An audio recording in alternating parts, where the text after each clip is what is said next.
E hoje eu vou compartilhar uma palavra com vocês, que se há 2 semanas atrás você estava lá no Tabernáculo de Davi, você ouviu, mas eu vou trazer um pouquinho mais de a nossa cara. A gente está em casa hoje, falar algumas coisas relacionadas à unidade e algumas coisas relacionadas ao fruto da unidade, que nos leva a manifestar a presença do Senhor aonde a gente está.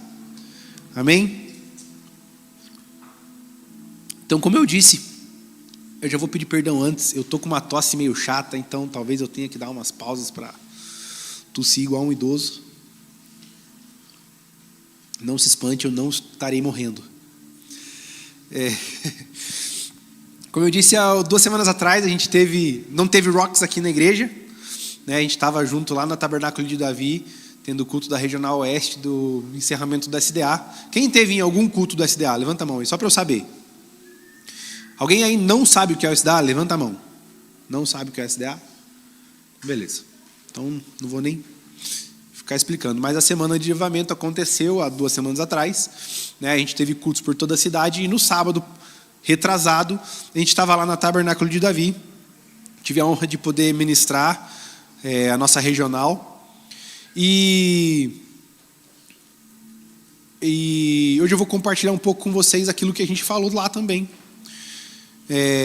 Que, querendo ou não, esses cultos da semana de avivamento, né, que aconteceram, querendo ou não, a maior parte das ministrações, os temas, envolvem unidade e avivamento, né, porque é a semana de avivamento, onde as igrejas da cidade se reúnem em unidade para clamar por avivamento. Então, a gente acaba não fugindo muito disso, né? A maior parte das ministrações são voltadas para esse assunto.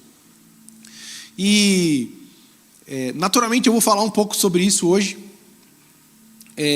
mas eu queria tentar despertar o seu coração para que você seja avivado pessoalmente, para um avivamento pessoal, para um entendimento de que o Senhor é soberano e a sua vontade vai se cumprir na nossa geração, mas que nós podemos ser contribuintes daquilo que o Senhor vai fazer, daquilo que o Senhor está fazendo. Então, eu avisei. Existe um processo entre a unidade que gera o avivamento. Existe um caminhar para isso, né? E a construção do avivamento, ele passa pelo processo da unidade. É algo que é muito poderoso. Há algo muito poderoso na unidade. Eu queria que você abrisse comigo sua Bíblia em Gênesis 11.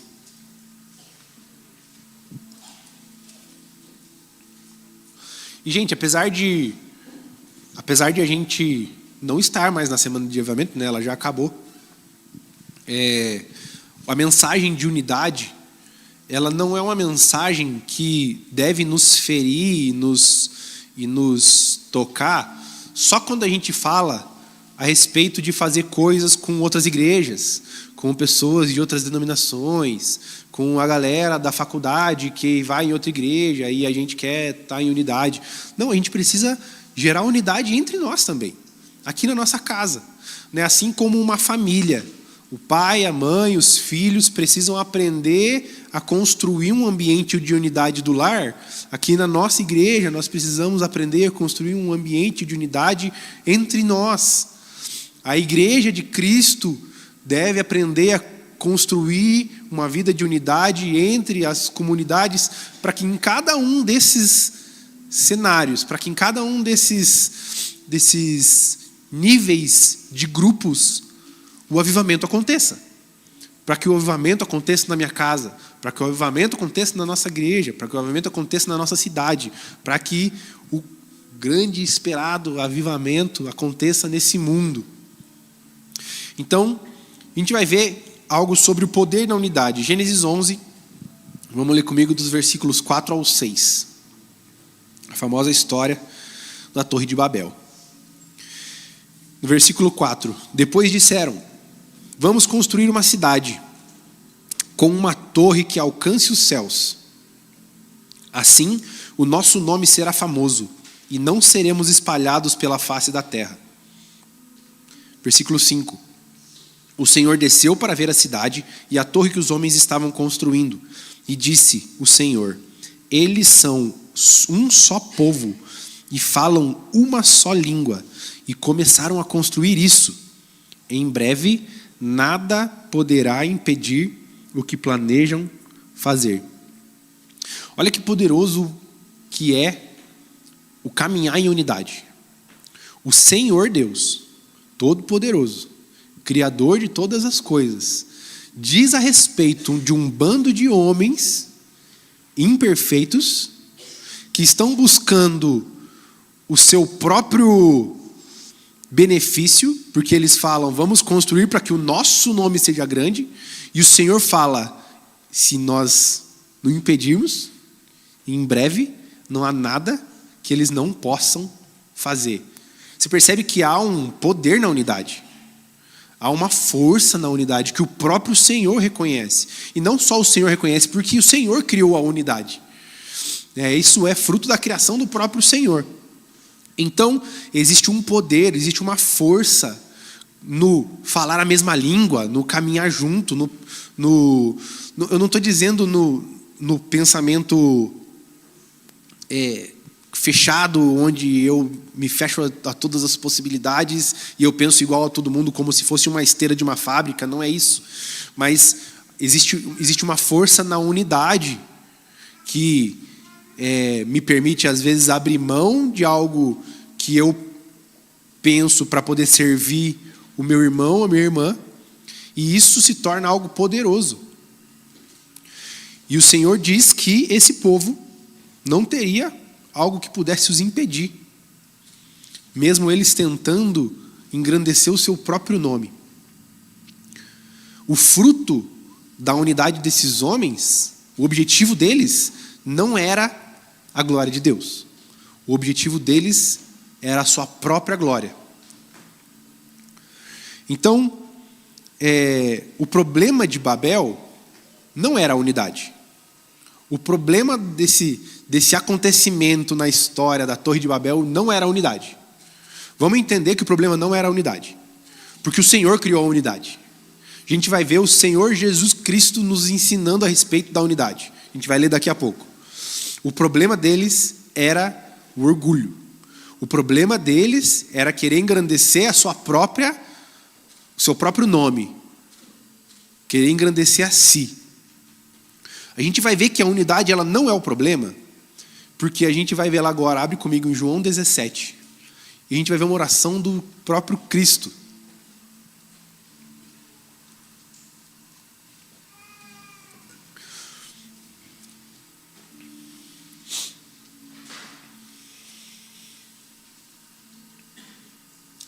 João 17, versículos 22 e 23.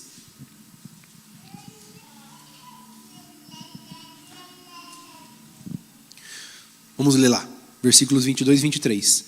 Dei-lhes a glória que me deste, para que eles sejam um, assim como nós somos um. Eu neles e tu em mim. Que eles sejam levados à plena unidade, para que o mundo saiba que tu me enviaste e os amaste, como igualmente me amaste. Olha só, Jesus falando, Pai, eu quero que eles sejam um, assim como você e eu somos um. E qual que é o objetivo da unidade que Jesus pede para que aconteça entre nós, para que o mundo creia que você me enviou, que tu me enviaste. E os amaste como me amaste. Jesus está falando, eu peço para que eles sejam um. E o objetivo da unidade que eu peço para eles, não é para engrandecer eles. É para que eles saibam que o Senhor ama eles. João 3,16. Que o Senhor ama tanto eles, que o Senhor me enviou para morrer por eles. Você percebe que o problema não é a unidade? Porque o próprio Jesus está falando, eu quero que eles sejam um. Quando o objetivo está no lugar certo. Quando o objetivo é o objetivo correto. O próprio Deus quer construir a unidade entre o povo. Esses dias eu gosto de ver, gente, aqueles debate de crente e ateu no YouTube. E eu fico vendo, tipo, um pastor contra 20 ateus. Sabe aqueles negócios assim? Eu gosto de ver esses negócios, é divertido. E daí tem um cara que se você já viu um vídeo desse, você já deve ter visto esse cara, que é o Tassos Licurgo. E eu vi ele falando esses dias uma coisa que eu nunca tinha reparado. Que aquilo que Deus destrói em Babel, Deus reconstrói no Pentecostes. Porque em Babel, Deus separa as línguas para causar a divisão de um povo que estava no objetivo errado. Mas no Pentecostes, Deus dá para eles a habilidade de falar outras línguas, para que a mesma mensagem fosse anunciada até para pessoas que não estavam entendendo o que estava acontecendo. Olha só, quando o objetivo não era o engrandecimento próprio, mas o objetivo era o engrandecimento de Cristo, o próprio Deus deu para o povo em Pentecostes a habilidade, a capacidade de falar numa língua que eles não conheciam, para que os que estavam ao redor pudessem ouvir a mensagem daquilo que eles estavam vivendo. Isso não é poderoso?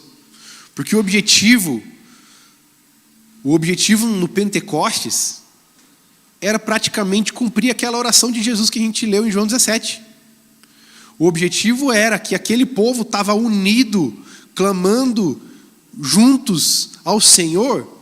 E o que acontece? A anunciação daquilo que o Senhor estava fazendo na vida deles para as pessoas que estavam ao redor, a ponto das pessoas acharem que eles estavam loucos. Vamos lá em Atos 2, lê? Abre aí comigo, Atos 2.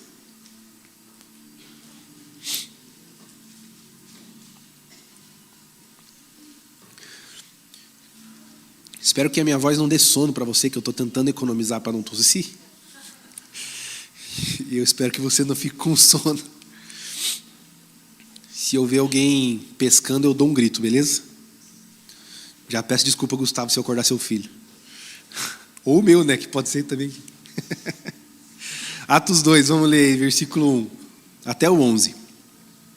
Chegando o dia de Pentecoste, estavam todos reunidos num só lugar. Repita comigo, todos reunidos num só lugar.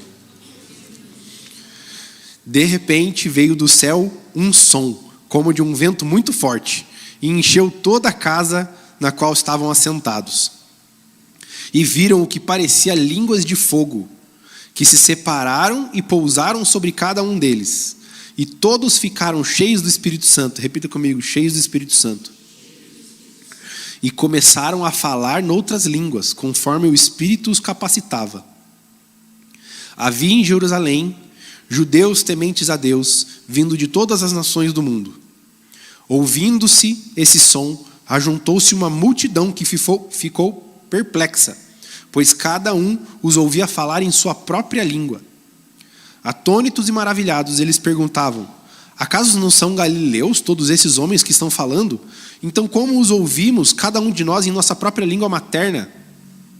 Partos, medos, elamitas, habitantes da Mesopotâmia, Judéia, Capadócia, Ponto, da província da Ásia, Frígia, Panfilha, Egito e todas as partes da Líbia, próximas a Cirene, visitantes vindos de Roma, tanto os judeus como os convertidos ao judaísmo, cretenses e árabes, nós os ouvimos declarar as maravilhas de Deus em nossa própria língua. Pensa a quantidade de idioma que o Senhor saiu distribuindo ali, né? Para essa quantidade de gente de tudo quanto é tipo de canto, para eles estarem ouvindo ainda na sua própria língua materna. Vamos lembrar que em lugares, em tempos um pouco mais antigos como esse, era muito comum a pessoa falar o mesmo idioma, mas ter o seu dialeto local. Eu visitei alguns anos atrás eu fui para a África, e a gente foi fazer missão lá, e era interessante que praticamente todo mundo lá falava inglês. Só que todo mundo falava inglês e mais o dialeto da sua tribo.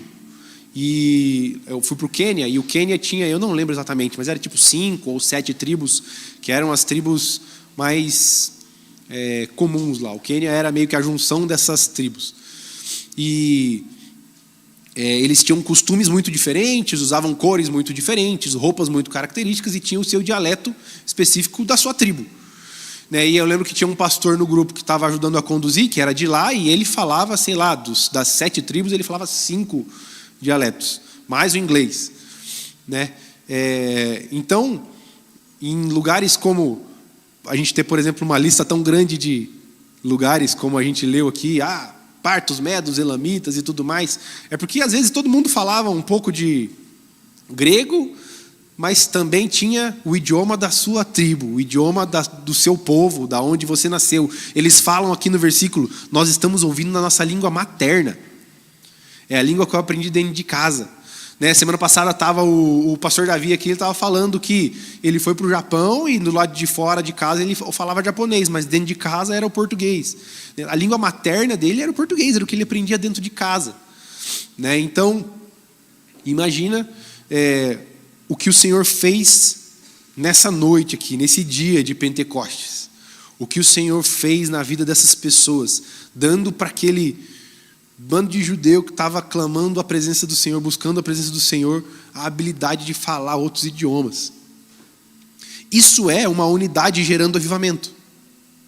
O Pentecostes talvez, se não for um dos maiores exemplos de avivamento da Bíblia. É o avivamento acontecendo ali naquele dia.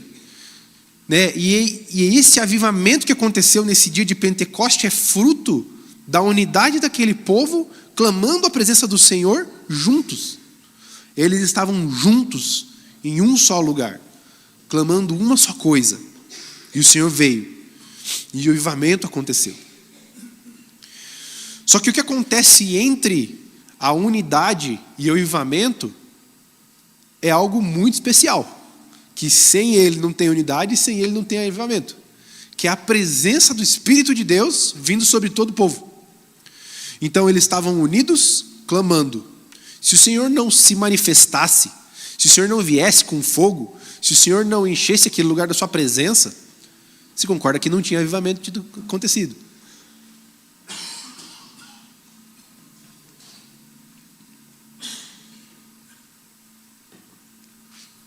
Então a unidade, ela não é só, a unidade não é em si o que gera o avivamento. Mas a unidade nos permite buscar por um clamor em comum, um pedido em comum, e o Senhor se manifesta respondendo a esse clamor do nosso coletivo, do nosso grupo, e a presença dele gera um avivamento onde ele está, porque aonde o Espírito Santo se manifesta tem avivamento, e é isso aí. Então a unidade, como eu disse, ela não é o único elemento para a geração do avivamento. A unidade, eu costumo dizer, né? Falei semana retrasada, que a unidade ela é como um catalisador para o avivamento. Quem já me viu ministrar aqui outras vezes sabe que eu tenho sempre uma coisa nerdística para botar. E o que é um catalisador? Tem alguém aqui que é da área de, sei lá, química, que manja das biologias e das coisas assim? Alguém aí? Não? Então beleza, se eu falar besteira ninguém vai me corrigir. Brincadeira. Mas o que é um catalisador? Não, então se você já mexeu com uma cola epóxi, você sabe que é um catalisador, cara. O que é um catalisador? É um elemento que você mistura com outro elemento para acelerar uma reação. Então você tem lá uma cola. Se você pegar aquela cola e passar no que você quer colar, talvez ela demore uma semana para colar. Mas aí você mistura um catalisador. Você mistura um negócio que vai acelerar a secagem daquela cola e aquilo vai acontecer mais rápido. Então a unidade, ela é praticamente um catalisador. Pensa que o Senhor Jesus já deixou o Espírito no mundo para nós, certo? O Senhor Jesus falou, eu vou, mas eu vou deixar o Consolador. Eu vou deixar o Espírito, meu Espírito aqui para vocês. Então, o Senhor tem algo que Ele vai fazer. O Espírito de Deus já está aqui para fazer. A unidade nos permite fazer com que isso aconteça na nossa vez. A unidade nos permite fazer com que esse clamor comum, esse clamor coletivo, busque que o Senhor faça isso que Ele quer fazer aqui com a gente, como um catalisador, como um acelerador. 2 Pedro 3,12 nos diz que, afinal de contas, nós estamos o quê? Aguardando e apressando. Nós estamos clamando, Senhor, vem. A unidade é isso, é o nosso clamor juntos falando, Senhor, vem, faz aqui, faz agora, faz na nossa vez, faz na nossa vida. Quantas vezes nós queremos que o Senhor faça algo na nossa vida, mas talvez nós não estamos dispostos a abrir mão, às vezes, da nossa própria forma de achar o que é certo e o que é errado para que o Senhor faça aqui na nossa vida. Como eu falei, é um pouco mais nítido, um pouco mais gritante isso quando a gente faz eventos como o que acontece na Semana de Avivamento, onde a gente tem igrejas muito diferentes. Mas aqui também existem situações na nossa vida, aqui na Corner, no Rocks, onde a gente precisa, de certa forma, abrir mão daquilo que eu estou acostumado a minha vida inteira, abrir mão do que eu acho que talvez não seria a melhor forma de fazer, para que a gente busque o mesmo clamor, o mesmo Senhor, para que a gente busque coletivamente por um mesmo objetivo. Em Babel eles queriam fazer cada um do seu jeito, mas em Babel eles queriam fazer do seu jeito, do jeito deles coletivo, mas a unidade que manifesta a presença do Senhor e gera o avivamento é a unidade que acontece da forma de Deus. E quando a gente fala sobre fazer coisas da forma de Deus, é interessante a gente parar e pensar qual é a forma de Deus. Então, se eu quero fazer as coisas da forma de Deus, eu tenho que entender qual é a forma de Deus. E para te dar um exemplo de como a gente é tão acostumado a fazer as coisas do nosso jeito, eu vou contar para você uma história que aconteceu com uma moça que a gente conheceu, a Jéssica, minha esposa. Ela fez inglês um tempo atrás com uma professora da escola de inglês lá, e a gente acabou descobrindo que essa professora, ela era cristã, e ela trabalhava numa ONG que que era focada em resgate de pessoas em situação de tráfico humano mesmo. Mulheres que eram prostituídas, crianças traficadas e tudo mais. E era uma ONG que não era nem só no Brasil. E essa moça, ela tinha muita experiência com todas essas coisas, e não só com as ONGs e com essa questão do tráfico humano, mas também com evangelismos, com ações sociais e tudo mais. E a Jéssica, ela ela ainda tem no coração um sonho, um negócio que Deus colocou no coração dela de uma ação social, e ela falou, puxa, eu vou conversar com essa menina e quem sabe ela consegue me dar umas dicas. E ela contou uma história. Ela falou assim, um dia a gente foi servir uma comunidade carente da cidade. E quando a gente vai servir uma comunidade carente, o que a gente geralmente leva para eles? Alguém arrisca dizer? Comida e roupa. Água, comida e roupa. É o que a gente leva. Normal. Você vai fazer uma ação social lá no Terminal do Guadalupe, você vai levar comida e roupa. Você vai fazer uma ação social lá na favela, sei lá, uma associação, né? Falei errado. Uma ação social lá na favela, sei lá o quê. Geralmente a gente leva isso, é o que a gente está acostumado. Vai fazer um sopão, vai fazer um cachorro-quente, vai juntar cobertor, campanha de agasalho. É o que a gente está acostumado a fazer. E não quero dizer que isso seja errado, não. Isso realmente ajuda muita gente.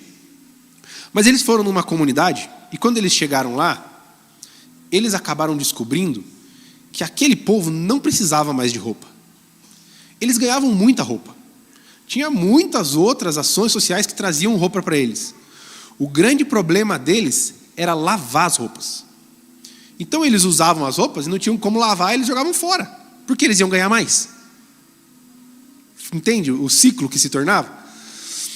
Então, o que eles pensaram? Em vez da gente vir aqui trazer mais roupa, vamos fazer outra coisa. E eles montaram lavanderias portáteis. E nessas lavanderias portáteis, as pessoas vinham para lavar um monte de roupa que eles já tinham ganhado, e eles aproveitavam para evangelizar. eles aproveitavam para falar do amor de Jesus para aquelas pessoas. Porque querendo ou não, você vai lá e vai botar a tua roupa na máquina, você vai ficar esperando 40 minutos, 1 hora a roupa sair. Você é uma presa fácil de um evangelista. O cara vai ficar ali do seu lado falando do amor de Jesus enquanto você ficar esperando sua roupa se lavar. Né? E ela falou uma frase que mexeu com a gente. Ela falou: muitas vezes nós estamos querendo trazer respostas para o mundo que ninguém está perguntando. Respostas para perguntas que ninguém está fazendo. Eu quero levar um sopão não sei aonde. Mas e não é sopa que eles precisam, e aí? Eu quero fazer, sei lá, alguma coisa na minha faculdade. Eu preciso entender o que aquelas pessoas estão com sede. É óbvio que elas estão com sede de Jesus. É óbvio que elas estão com um buraco na sua alma esperando que alguém apresente Jesus. Mas a gente precisa tentar entender qual é a melhor forma de apresentar a verdadeira resposta para as perguntas deles. A verdadeira resposta para as perguntas das pessoas é Jesus. Mas qual a melhor forma de eu responder Jesus para essas pessoas?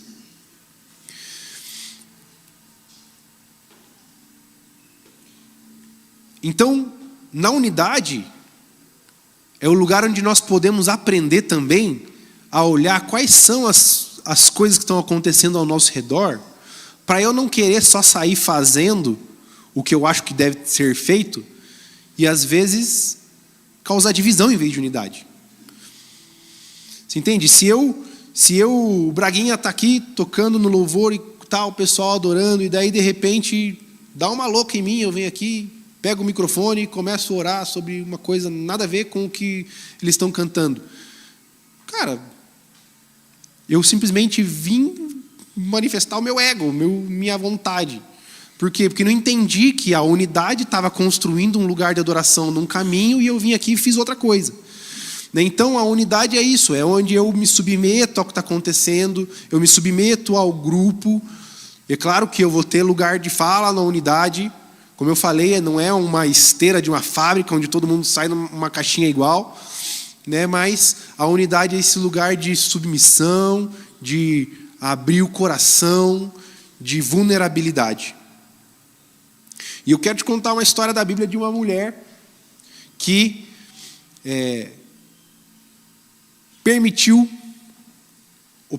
mas que desejou fazer parte daquilo que o Senhor estava fazendo na sua geração.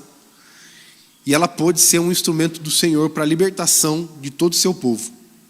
Então presta atenção comigo, que fica comigo, não dorme, não se distrai, que eu vou falar um pouco da história de Esther. Se você nunca leu o livro de Esther na Bíblia, eu te convido a gastar um tempo. Gente, é muito sossegado de ler, rapidinho. Vamos lá. Se você não leu o livro de Esther, você está moscando. Mas tinha uma moça chamada Hadassa, era o nome dela. Ela era uma órfã judia. E ela foi criada pelo seu primo chamado Mardoqueu. Hadassa era o seu nome de judia. Esther era o seu nome entre o povo persa. Deu um branco aqui, quase falei outra coisa. Entre o povo persa. E, resumindo a história, o rei destitui a sua atual esposa do cargo de rainha porque ela desrespeita ele, e ele faz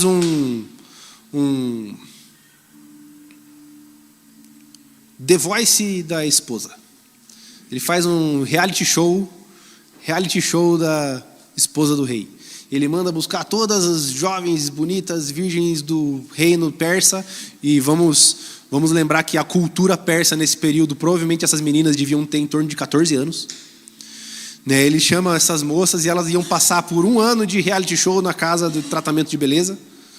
Então, pensa que elas iam ficar 1 ano sendo embelezadas, perfumadas e tratamento estético. Quem aí da mulherada ia gostar de 1 ano de tratamento estético tudo pago? Comida saudável. Até uns caras levantaram a mão aí, pô. Ai. E Esther, ou Hadassa, ela é uma das meninas que vai para esse harém, para esse lugar, e ela fica lá sendo embelezada por 1 ano. O seu primo que criou ela fala para ela: usa o nome de Esther, não conta para ninguém que você é judia. Vai lá, vai no meio da galera. Em resumo da história, ela é escolhida como a rainha, como a esposa do rei depois daquele 1 ano. Ela vence o Big Brother persa. E ela se torna a rainha. E ela, naturalmente, não contou nesse momento que ela era judia, mas logo depois disso, logo depois que ela se torna rainha, um cara chamado Amã, que odiava os judeus, porque os judeus não se prostravam diante dos reis persas, não se prostravam diante das imagens, das estátuas, e principalmente não se prostravam diante dele, porque o judeu só se prostra diante do Senhor, E ele tinha um ranço do povo judeu, falava assim: esse povo é rebelde, esse povo não se prostra diante dos nossos deuses, não se prostra diante do rei, não se prostra diante de mim, que sou o segundo no reino. Esse cara falou: quer saber? A gente vai matar todos esses judeus. E ele emite um decreto lá, e o rei assina embaixo, e ele fala: no dia X do mês Y, todo mundo que tem um vizinho judeu vai pegar uma espada, vai entrar na casa deles, vai matar a sua família, vai matar todos os judeus, vai roubar os seus bens, saquear os seus bens, mandar uma parte para os cofres do rei, e ele faz esse decreto. O povo judeu, quando fica sabendo disso, começa a prantear. Eles começam a chorar, eles rasgam suas vestes, eles se sujam de cinzas, eles começam a clamar ao Senhor. E entre esses que clamavam ao Senhor, que rasgavam suas vestes, estava Mardoqueu, o primo de Esther. Esther não estava muito por dentro do que estava acontecendo, Ela estava lá na casa do rei. E resumindo a história, o Mardoqueu é o responsável por contar para ela, falar assim: não sei se você está sabendo, mas a gente está com data marcada para todo mundo morrer. E não fique você achando que você vai ficar de fora, que você também vai para a faca. Você também é judia. Uma hora vão saber que você é minha parente. E você também vai morrer. Afinal de contas, o decreto do rei é o decreto do rei. Abre comigo aí. Esther 4. Quando Mardoqueu fala isso para Esther, ele fala assim: poxa, você é a esposa do rei, Você podia ir lá e falar com ele, pedir em nosso favor. E Esther teme. Ela fala: puxa, se eu entrar na presença do rei e o rei não aprovar a minha entrada, se ele não estender o cetro, significa que deu ruim para mim. Eu posso ser a rainha, mas se o rei não aprovar a minha entrada na hora que eu cheguei lá, sem aviso, pode dar ruim para mim. E aí a gente vai ver a resposta de Mardoqueu para Esther. Esther 4, versículos 12 até o 14. Quando Mardoqueu recebeu a resposta de Esther, mandou dizer-lhe: não pense que pelo fato de estar no palácio do rei, de todos os judeus, só você escapará. Olha esse versículo 14. Pois se você ficar calada nessa hora, socorro e livramento surgirão de outra parte para os judeus, mas você e a família do seu pai morrerão. Quem sabe se não foi para um momento como esse que você chegou à posição de rainha. Sabe o que Mardoqueu faz aqui? Mardoqueu posiciona o coração de Esther. Ele fala assim: Deus tem promessas para o nosso povo. Deus já prometeu o Messias para o povo judeu. Deus já prometeu terra. Deus já prometeu a sua própria presença. Deus prometeu para Abraão que na descendência dele todas as nações da terra seriam abençoadas. Se você não fizer nada, Deus vai fazer. O que Deus vai fazer para salvar os judeus eu não sei, mas Ele vai fazer. Ele fala: se você não fizer nada, socorro e livramento surgirão de outra parte. Deus vai dar um jeito. Mas aí ele posiciona o coração de Esther. Quem sabe se não foi para um momento como esse que você não está na posição que você está. Quem sabe se você não é a pessoa que Deus colocou no lugar exato para que esse livramento aconteça. Quem sabe se você não pode fazer parte daquilo que o Senhor vai fazer, independente de você. Você tem alguém na sua vida que posiciona o seu coração desse jeito? Que olha para você e fala assim: você está muito errado. Você está muito errada. Cara, olha o que você está falando, cara. Você está sendo orgulhoso. Olha o que você está fazendo, cara. Você está sendo irresponsável.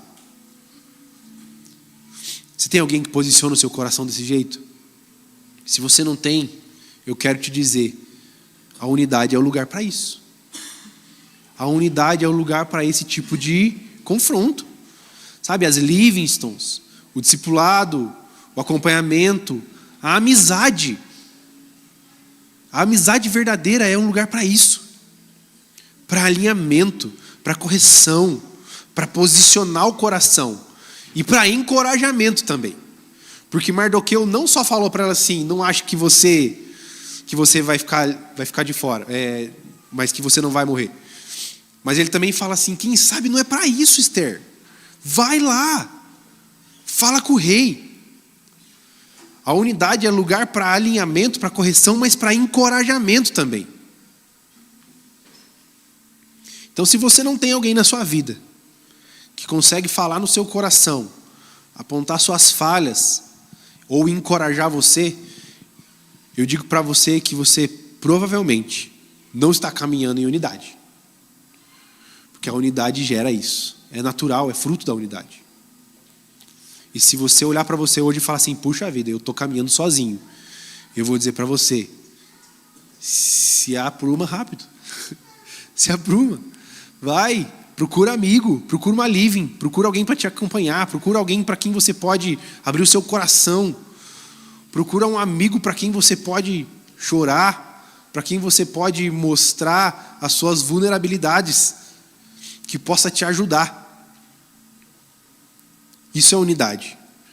E uma das coisas que a gente mais fala aqui na igreja é sobre caminhar junto, sobre caminhar próximo nas Livingstons. A gente fala sobre discipulado em todo Cultura Corner. Nós precisamos, como Provérbios 27:17 fala, daquele amigo que é como o ferro que afia o ferro, que se fere e me fere, mas juntos ficamos mais afiados, né? O ferro que afia o ferro, ele é isso, ele é algo que não só fere o outro, mas é ferido também. Porque não é só eu te afiando, mas é você também me afiando. É unidade, é junto. E aí, a gente vai ver a resposta de Esther. Fica comigo, gente, não dorme na história de Esther. Abre comigo aí, Esther 4, já deve estar aberto. Vamos para o versículo 15, 16. Versículo 15. Então Esther mandou essa resposta a Mardoqueu: vá reunir todos os judeus. Repita comigo: reunir os judeus que estão em Suzã e jejuem em meu favor. Não comam nem bebam durante 3 dias e 3 noites. Eu e as minhas criadas jejuaremos como vocês. Depois disso irei ao rei, e ainda que seja contra a lei, se eu tiver que morrer, morrerei. Olha o poder de uma amizade que corrige o coração do outro. Essa mulher estava dizendo antes: eu não quero ir, vai que eu morro. E agora ela está dizendo: se eu tiver que morrer, eu vou morrer. Por quê? Porque ela foi alinhada, porque ela foi ajustada por alguém que tinha acesso ao coração dela. E quando ela fala aqui no começo da resposta dela, no versículo 16, vá reunir todos os judeus. O que ela está falando? Essa unidade aqui, Mardoqueu, que permitiu que você acessasse o meu coração e mudasse a minha forma de pensar, faz o seguinte: junta todo mundo, junta todo o povo, e a gente vai fazer um clamor, um jejum, todo mundo junto. E perceba o que acontece. Na unidade do clamor de um povo, o Senhor intervém Ele dá sabedoria para Esther, que não só chega diante do rei e pede pela liberdade dos judeus, mas ela cria uma estratégia que, cara, só Deus para ter dado essa estratégia para ela. E ela faz um jantar para o rei e para Amã, que era o cara que queria matar os judeus. E ela faz isso por 2 noites. E Deus, de uma forma milagrosa, lembra o rei daquilo que Mardoqueu tinha feito lá atrás, que tinha evitado um golpe.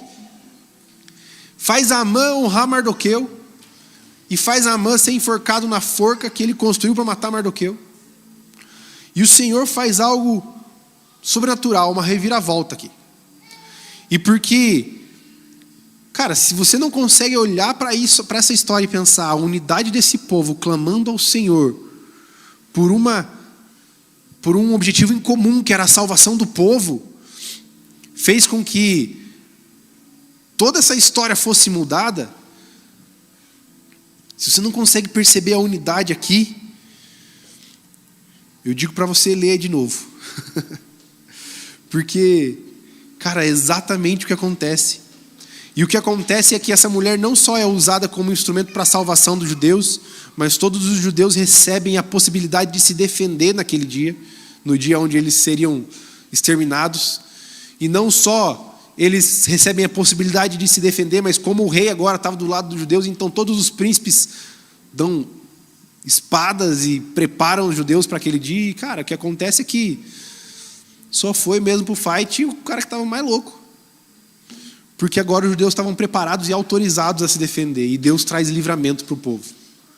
E essa mulher teve a oportunidade de ser contribuinte na salvação que o Senhor trouxe para toda uma nação.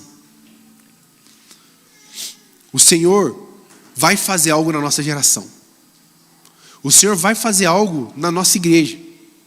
O Senhor vai fazer algo no nosso tempo. Nós temos a possibilidade de participar disso. A nós é dada a oportunidade de participar disso. Se a gente for olhar para a história da Bíblia, nós vamos ver tantos jovens. Acho que 1 mês atrás, mais ou menos, eu falei aqui sobre juventude. Eu preguei sobre juventude e eu falei sobre homens e mulheres da Bíblia que eram jovens e adolescentes. Davi, que devia ter em torno de 13 a 17 anos quando lutou contra Golias.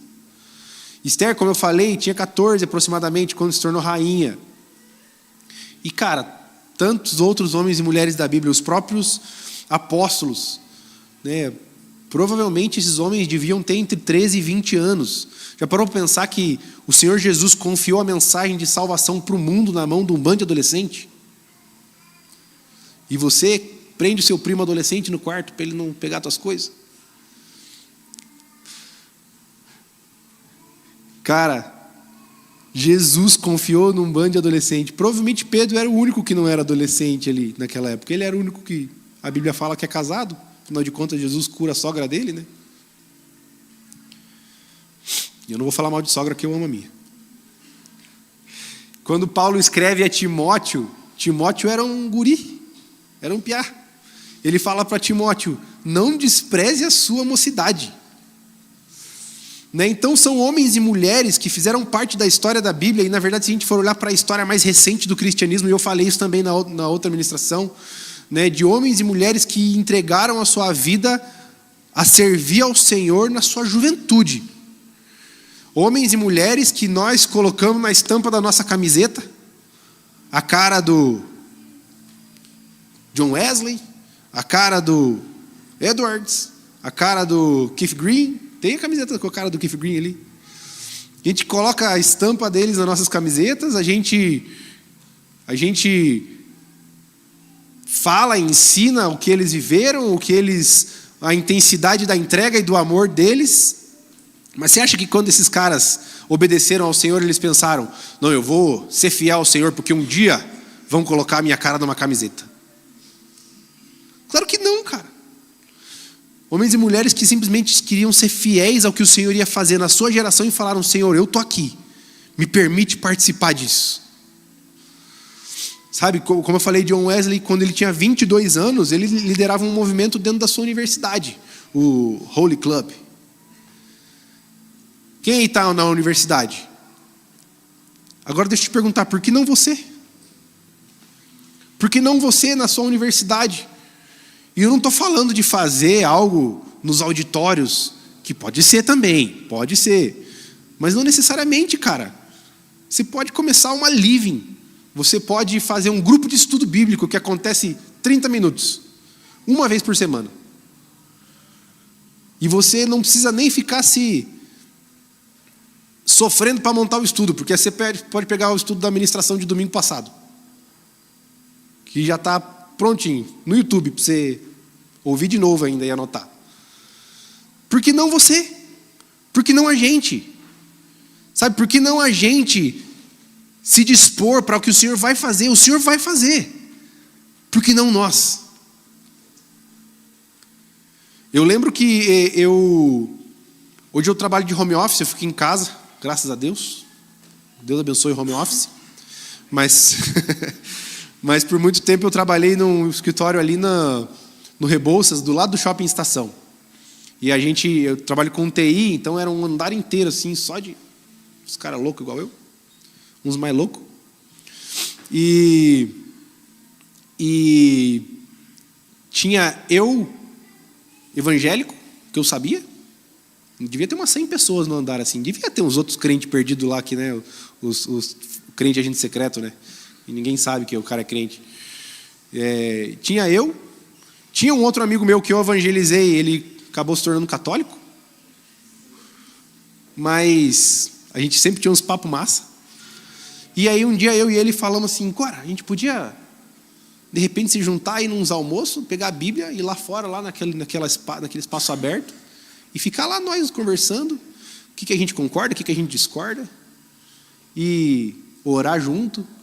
E daí de repente começou a aparecer umas pessoas no meio do rolê. Estava eu e ele lá, essa semana estava vendo na Bíblia aqui, tal história, pô, achei impactante aqui, a vida desse cara, nananã. E daí de repente tinha mais uma moça que foi fumar o cigarro dela lá fora, e daí viu a rodinha e quis chegar. A outra que saiu para comprar um doce, e daí, o que aqueles loucos estão fazendo? Deixa eu chegar. Aí o outro cara que, onde você vai hoje? Vou ali. Então deixa eu ir junto. E assim, não aconteceu grandes avivamentos no prédio. Não aconteceu algo maluco. Foi tudo muito ordinário. Tudo muito simples. Mas por que não? Por que não algo simples? Por que não a gente? A gente muitas vezes tem um complexo de grandiosidade, assim, que se não for para fazer um negócio, um projeto com 7 tópicos e um negócio muito estruturado e um negócio que vai movimentar a faculdade inteira, daí a gente fala, nem vou fazer. Mas por quê, cara? O Senhor quer fazer algo na nossa geração. E eu vou falar para você, provavelmente existem pessoas que você tem acesso que nenhuma outra pessoa nesse salão tem acesso. E essas pessoas têm você na vida dela, e você tem a oportunidade de tocar a eternidade dessas pessoas. O pastor Farley tem uma ministração que ele fala sobre isso, onde a gente tem a oportunidade de tocar a eternidade das pessoas ao nosso redor. Já parou para pensar que se você fala do amor de Jesus para uma pessoa que não conhece a Jesus, e essa pessoa entrega a sua vida para Jesus, e a sua vida é transformada, ela não é só transformada aqui nessa terra, mas ela é transformada por toda a eternidade. E nós temos a possibilidade de participar disso. Não dorme. Nós temos a possibilidade de participar disso. Hoje a gente tem living de adolescentes aqui na igreja, todo sábado, às 5h30. Estamos ali, se você conhece um adolescente, se você queria ser um adolescente, vem aí. Se você gosta de adolescente, se você já foi um adolescente, estamos aí todo sábado às 5h30. E aí hoje, na hora que a gente foi encerrar a living nos pedidos de oração, um dos meninos falou assim, eu queria pedir oração porque a gente vai começar um negócio lá na escola, a gente vai se reunir para orar junto e tal, sei lá, talvez eu lidere o negócio, mas queria pedir que o senhor fizesse. Eu falei, cara, é isso, cara. O cara está lá na escola. E eu vou te falar, ele estuda na escola adventista, que é a maior parte, né? Princípio que a gente crê também, a maior parte. Ou talvez uma meia parte. Outro assunto. E aí, cara, ele falou, eu queria que Deus abençoasse. Nem soube direito botar nas palavras dele ali o que ele estava querendo dizer, mas, a gente vai fazer um negócio na escola lá e eu queria pedir oração. Simples. Simples. Não alugou auditório, não chamou o pregador de fora, não contratou banda, não precisou fazer arrecadação para equipamento. Não, a gente vai começar um negócio lá na escola, a gente vai se reunir e orar junto. Deus tem algo para fazer no nosso tempo. Deus tem algo para fazer na nossa geração. Nós temos a possibilidade de participar disso. O Global Youth Movement, eles têm uma frase que diz exatamente isso. Toda geração tem a chance de mudar o mundo. Essa é a nossa vez. E eu vou te falar, você não vai ter outra vez. Essa é a nossa vez. A nossa geração tem essa oportunidade, essa janela de tempo na história do mundo para mudar o mundo. E essa é a nossa oportunidade. O que Deus vai fazer na história do mundo, Ele já começou, não começou na nossa geração e talvez não acabe na nossa geração.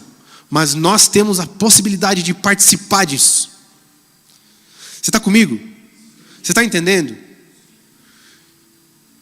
Eu comecei falando de unidade porque nenhuma dessas coisas que a gente pode fazer para contribuir com o que o Senhor vai fazer na nossa geração vai acontecer pela minha força. Nenhuma dessas coisas vai acontecer pela minha vontade, pelo meu planejamento, pelo meu projeto.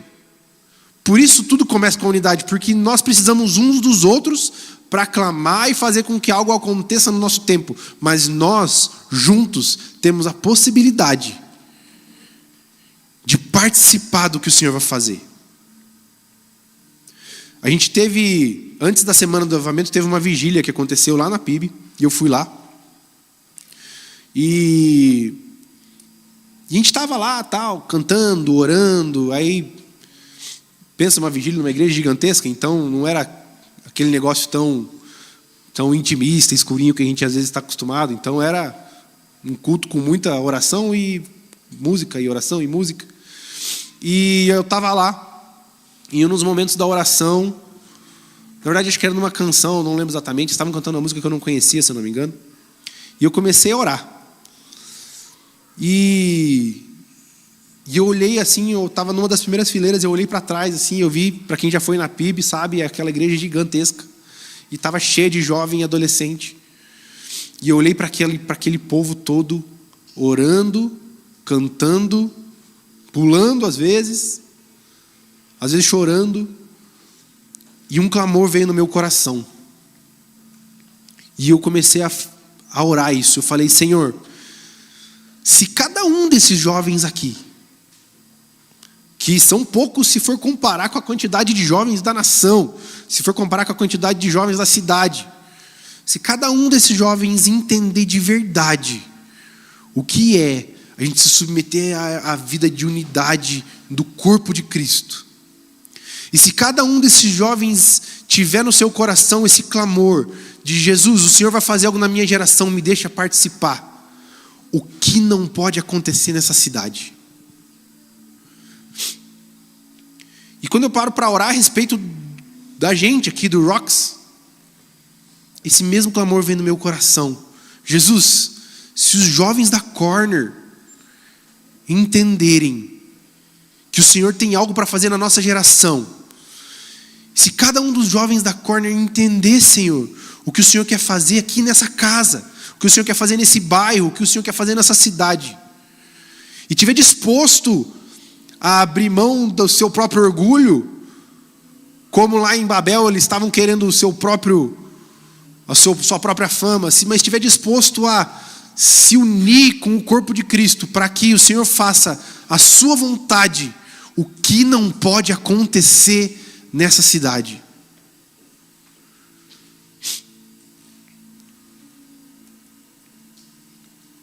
Quem estava aqui no Vozes e Trovões? Boa. O Fábio Coelho estava ministrando algo e ele falou algo que nunca tinha percebido nessa perspectiva. Ele falou que muito se ensina sobre qual é a evidência do batismo no Espírito Santo. Uns dizem que é cair, outros dizem que é orar em línguas, outros dizem que é isso, outros dizem que é aquilo, outros dizem que não tem evidência, que é a sua fé, a sua percepção interior de que você foi batizado no Espírito. Mas ele nos trouxe um entendimento que nos mostra que todas as vezes que o Espírito Santo batiza as pessoas na Bíblia, a gente vai ver o que acontece, que é tornar as pessoas testemunhas. Todas as vezes que o Senhor batiza as pessoas no Espírito Santo, o batismo de fogo, essas pessoas se tornam testemunhas. A evidência do batismo de Deus, a evidência do batismo do Espírito Santo é se tornar testemunha. A gente vai ver isso no próprio Pentecostes que a gente leu. Eles foram batizados, línguas de fogo pousaram sobre eles e eles se tornaram o quê? Testemunhas, anunciando em outras línguas as grandezas de Deus.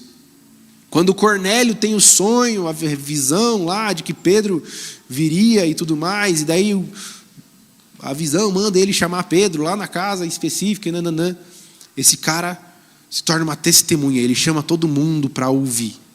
Quando a mulher samaritana tem um encontro com o Cristo, ela sai falando pela cidade: venham ver esse homem que disse todas as coisas a meu respeito.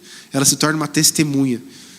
O batismo no Espírito Santo, que acontece num ambiente de unidade, nos torna testemunhas. E essas testemunhas anunciam as boas novas do Evangelho, gerando onde passam o avivamento.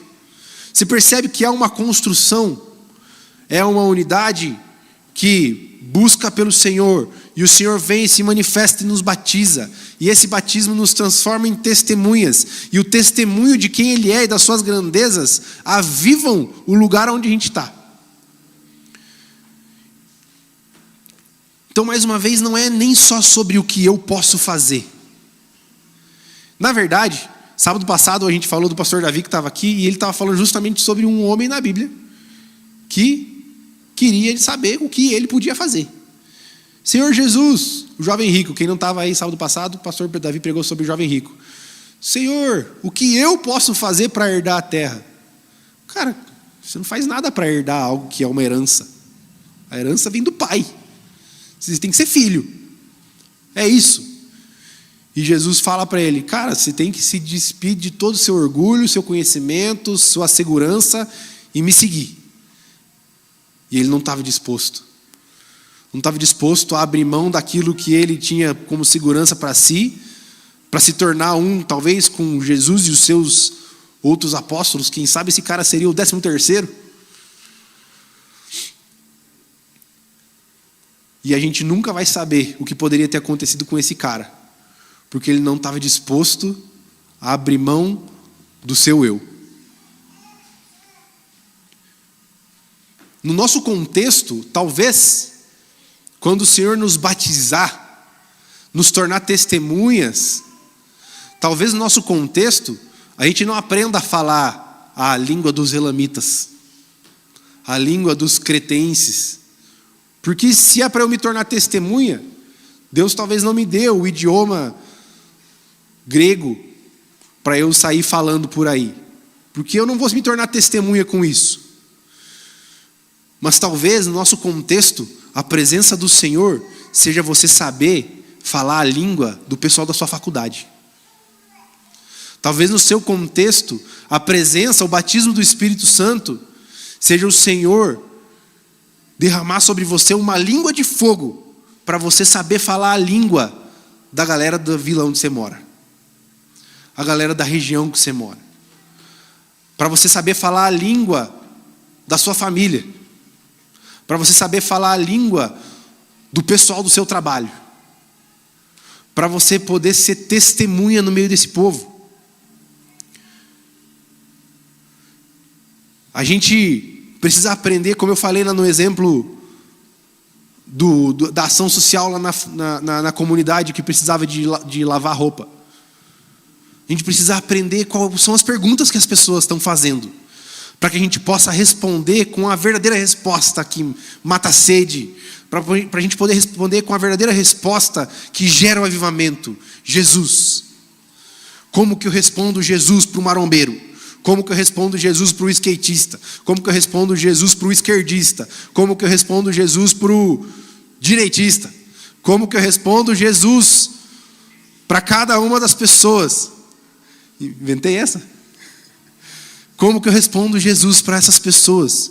Qual é a língua que o Espírito Santo vai me batizar e colocar sobre mim para eu poder falar para as pessoas ao meu redor? Como que eu respondo Jesus para as pessoas em situação de vulnerabilidade social? Ô, palavrinha difícil. Como que eu respondo Jesus para essas pessoas? Porque as boas novas a gente já sabe, gente. Vamos lá. João 3,16. Porque Deus amou tanto o mundo que deu seu Filho, para que todo aquele que nele crê não pereça, mas tenha vida eterna. Versículo 17 diz: pois Deus enviou o seu Filho ao mundo, não para condenar o mundo, mas para que fosse salvo por meio dele. Filipenses 2, 5 a 11. Cristo Jesus, que embora sendo Deus, não considerou ser igual a Deus, era algo que devia se apegar, mas se esvaziou a si mesmo, vindo a ser servo, tornando-se semelhante a homens, e sendo encontrado em forma humana, humilhou-se a si mesmo, e foi obediente até a morte de cruz. Por isso Deus o exaltou à mais alta posição e lhe deu o nome que está acima de todo nome, para que no nome de Jesus todo joelho se dobre, no céu e na terra e debaixo da terra, e toda língua confesse que Jesus Cristo é o Senhor, para a glória de Deus Pai. Nós conhecemos a mensagem da Boa Nova. Está aqui para a gente a mensagem da Boa Nova. A pergunta é: como que eu vou fazer isso ser acessível para as pessoas ao meu redor? A pergunta é: como que eu vou responder essa mensagem para as pessoas que não conseguem entender esse idioma? Para que não conseguem entender essa língua? 1 João 3,16. Nisso conhecemos o que é o amor. Jesus Cristo deu a sua vida por nós, e nós devemos dar a nossa vida pelos nossos irmãos. Se isso não é uma unidade que gera avivamento, o que é? Cadê o pessoal? O pessoal do louvor pode subir. A Bíblia está nos dizendo que um dia todo joelho vai se dobrar. O meu, o seu e o do incrédulo. Um dia todo joelho vai se dobrar diante dos reis dos reis. A Bíblia está dizendo que um dia toda língua vai confessar. A minha língua, a sua língua e a língua do pessoal que está perdido lá no mundo. Só que nós temos a possibilidade de ajudar que essas pessoas que estão lá fora se prostrem voluntariamente diante do Rei dos Reis, para que elas não sejam quebradas pelo cetro de ferro do rei, para que elas não sejam forçadas a se prostrar. Nós temos a possibilidade de afetar a eternidade dessas pessoas, ajudando elas a conhecer o Rei dos Reis e se prostrar voluntariamente diante dele. A nossa unidade, que faz com que o nosso orgulho caia por terra, pode nos ajudar a entrar num lugar de clamor intenso ao Senhor, para que Ele venha e nos batize e nos ensine qual é a forma que Ele quer fazer com que o avivamento aconteça no nosso tempo. Ele, como eu falei várias vezes, Ele tem algo para fazer no nosso tempo, e Ele vai fazer. Nós temos a possibilidade de dizer juntos: Senhor, me permita fazer parte disso. Senhor, me permita não ser um mero espectador. Me permita não ser somente alguém que vai ver o avivamento passar na minha frente. Me permita não ser só alguém que vai ver uma geração sendo transformada e nada vai acontecer na minha vida. Me permita ser como Esther, Me permita ser como Esther, que se não fizesse nada o Senhor ia causar o livramento, o Senhor ia fazer o livramento, mas ousou dizer: se tiver que morrer eu vou morrer, mas eu vou participar do que o Senhor vai fazer no meio desse povo. Ousou colocar a sua vida, o seu ego, o seu orgulho no chão, para dizer: Senhor, o que o Senhor vai fazer, mas me permita participar disso.